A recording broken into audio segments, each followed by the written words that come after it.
सोचिए जरा, जिस देश के पास दुश्मन से आधे लड़ाकू विमान हो, उसी देश की वायुसेना को दुनिया ज्यादा ताकतवर बता दे। क्या ये मुमकिन है? हाँ, लेकिन कैसे? पिछले महीने जारी हुई एक ग्लोबल एयर पावर रैंकिंग ने पूरी दुनिया का ध्यान खींच लिया। और सबसे चौंकाने वाली बात ये थी कि भारत को चीन से ऊपर रखा गया। ये रैंकिंग किसी भारतीय संस्था ने नहीं की, बल्कि अलग अलग देशों के मिलिट्री एक्सपर्ट ने मिलकर तैयार की थी। इस लिस्ट में पहले नंबर पर थी यूएस एयरफोर्स। इसके बाद अमेरिका की navy, army air unit. Top 5 के बाद नंबर 6 पर था इंडियन एयरफोर्स। और इसके बाद आता है चाइना। विवाद यहीं से शुरू हुआ। लोग बोले, चीन के पास तो भारत से दोगुने से ज्यादा फाइटर जेट्स है। भारत पाकिस्तान से ही जूझ रहा है। आंकड़े भी सामने ही थे।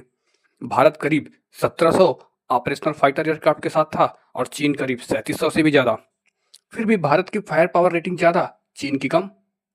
तो सवाल ये है, आखिर एक्सपर्ट ने ऐसा क्यों कहा?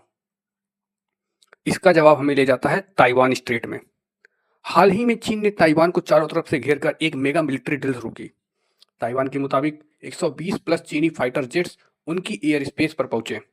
जवाब में ताइवान ने उड़ाए अपने दशकों पुराने F-16 फाइटर जेट्स। और यही हुआ असली खेल।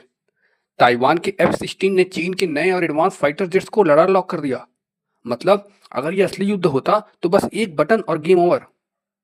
जैसे ही चीनी पायलट को पता लगा कि वो लॉक हो चुका है, वो बचने की कोशिश करने लगा। हवा में कलाबाजियां, मगर लॉक टूटा ही नहीं। आखिरकार उसे ताइवान का एयर स्पेस छोड़कर पीछे हटना पड़ा। सिर्फ एक घटना नहीं, 24 घंटों में 20 प्लस चीनी जेट्स लॉक होने की रिपोर्ट आई। और ये सब 1970 के दशक में बने F-16 से। अब समझिए असली मुद्दा। युद्ध सिर्फ संख्या से नहीं जीते जाते।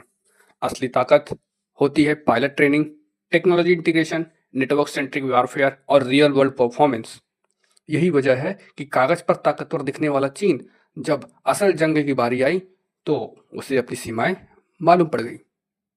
अब जरा भारत की तरफ देखिए। राफेल, सुखोई 30, मिराज 2000 और दुनिया के बेहतरीन ट्रेन किए गए पायलट्स। एक्सपर्ट जानते हैं, अगर भारत ने 114 नए फाइटर जेट्स की डील और स्टेल्थ एयरक्राफ्ट प्रोजेक्ट पूरी तरह लागू कर दिया तो अगले 20 से 25 साल एशिया में एयर पावर के मामले में भारत को चुनौती देना आसान नहीं होगा। तो सवाल ये नहीं है कि किसके पास कितने विमान हैं। सवाल ये है कि किसके पास बेहतर विमान, बेहतर पायलट और बेहतर रणनीति है। आपका क्या मानना है? क्या आने वाले समय में भारत एशिया की सबसे ताकतवर वायु शक्ति बनेगा? कमेंट में अपनी राय जरूर लिखिए। वीडियो पसंद आया तो लाइक, शेयर और सब्सक्राइब करना मत भूलिएगा। जय हिंद।